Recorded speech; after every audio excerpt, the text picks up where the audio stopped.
Welcome to CTech News. I'm Juan. And I'm Jillian. Today we will be viewing stories from various students at CTech. Our first story comes from our partner Jillian, and it's about the strange weather in North Carolina. Weather has become a strange thing in North Carolina. It seems that the weather here has become gradually warmer during the winter. It makes me wonder what will happen if we get a sudden harsh winter storm. Today I will be interviewing Cody Mills on his thoughts about the weather in North Carolina. So, do you believe, or can you explain the superstition in with the lamb, out with the lion? I believe that its meaning is that March, being situated in between winter and spring, at the beginning of March it comes in like a lion. It's really cold and harsh and all that, but by the end of March, the nice springtime airs come in. We've got flowers blooming, a nice breeze, sun shining down, and so far, the way that 2017 has been going, it's pretty warm so far. We've had some good warm days in the past, and right now is March 2nd. It's quite cold, so I'm hoping that it warms up and that phrase is true. What do you think will happen to plants and crops if we have a harsh winter storm at the end of March? Depending on when the plants' growing seasons are, I feel that anything in bloom by the end of March, if a harsh storm hits, they're going to be killed off, and those plants aren't going to be able to make it through this coming season. They'll have to wait till next one. Do you think that the Farmer's Almanac is pretty accurate and will come true? I've never really taken the time to flip through and read it, but from family members, my grandparents and my dad especially, they've looked through it and they have one, and they say that it's very accurate. They'll tell me 2 weeks in advance when the big snowstorm's coming, and lo and behold, it blows in. I would just like to thank Cody Mills for taking the time and speaking with me today.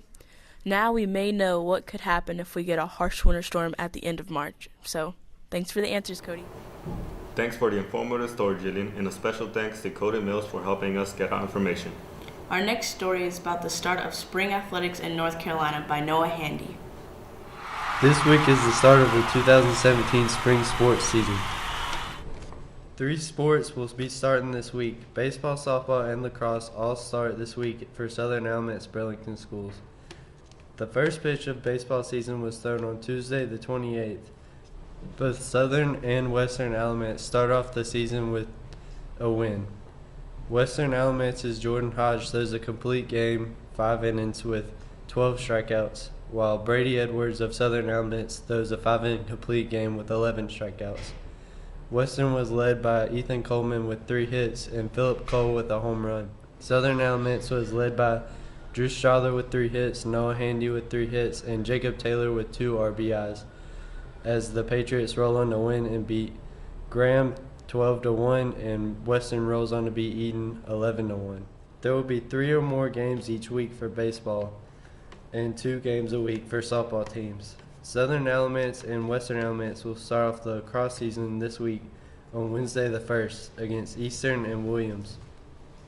Saturday will be a big rivalry game between Southern and Eastern Elements as baseball takes on at Southern Elements High School.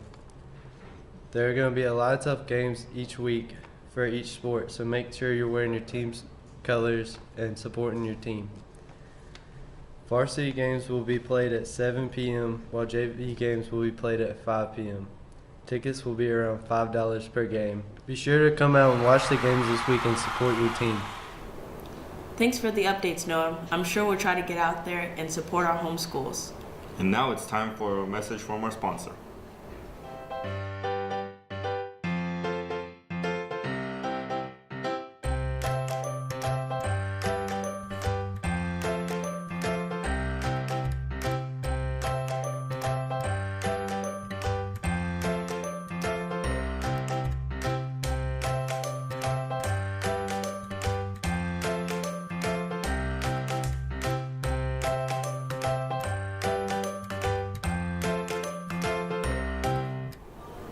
Our next story is from Dylan Harden, and he explains how to get started fishing this spring with nice weather on the way. Talking about fishing and everything that you will need to go fishing. Here are some things you'll need to go fishing. You're going to need your license, your fishing license. So you go to Walmart. It costs you about $22.50. well, you need to be 16 to get your fishing license. Also need to buy a rod and reel, so I recommend getting the rod and reel combo. It's cheaper, and it tells you what type of line you'll need to put on the reel. Here are some tackle ideas that I would recommend you buying if you're trying to fish for some bass. I recommend getting a little frog bait like this. Also, you got a little hula poppers. Those work too for bass.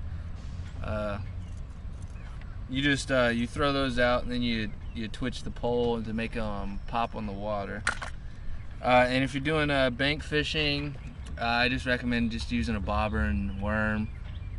If you're trying to do catfishing, put on like a really heavy weight, and then get down to the bottom, and then just leave your line there. Here's some places where I recommend going fishing. If you just want to do like bank fishing, I'd say go to Grand Mebane Lake and Lake Michael. Lake Michael, you can catch a lot, like some big catfish right off the pier there. At Grand Mebane Lake, my grandfather caught like a 4-pound largemouth bass right off the pier. I recommend also going to Lake Jordan, but I say take a boat. Like if you only go there if you have a boat. You can catch some nice largemouth bass there. Hyco Lake, you can catch some bass there too. It's pretty nice for that. Recommend also if you go there, have a boat. Here's some good weather conditions that I recommend. Not like today. Today is not a very good day to go fishing because it's super windy and it's just gonna throw the line right back at you whenever you cast. I recommend it like being like 60-degree weather, little to no wind at all.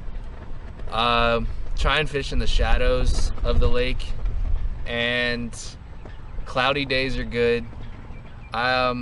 Rainy days are actually very good for like catching like catfish and smallmouth bass, I think.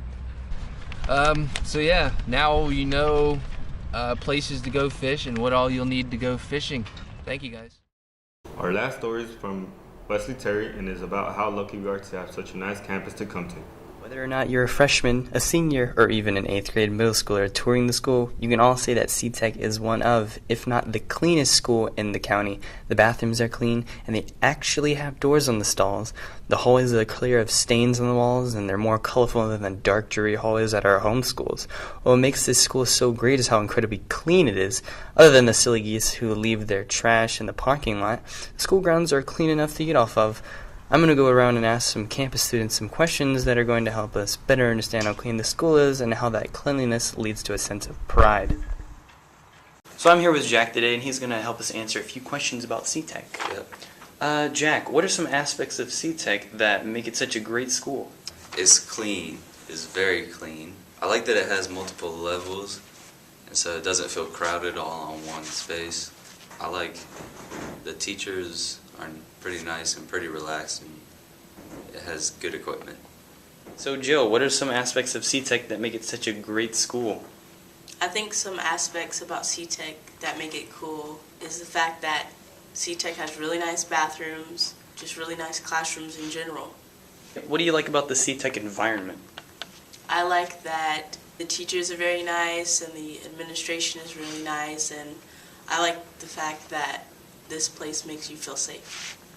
L1, what are some aspects of C-Tech that make it such a great school? Some aspects is the curriculum and also the bathrooms, specifically clean bathrooms.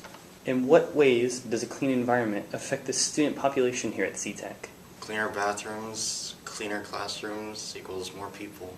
And in what ways does a clean environment affect the student population here at C-Tech? I think that's a reason that a lot of people come back, is that they sign up just out of curiosity like me, and then I came here and I was like, wow, this place is really nice, and it has everything else involved, and I was like, wow, this is really nice, this is really clean. Like, that was the first thing I noticed when I came here, was how clean the school was. Thank you for your responses. Thank you for coming out here today. We look forward to speaking with you again. Okay. Thanks for tuning in, and for C-Tech News, I'm Jillian. And I'm Juan. See you next week.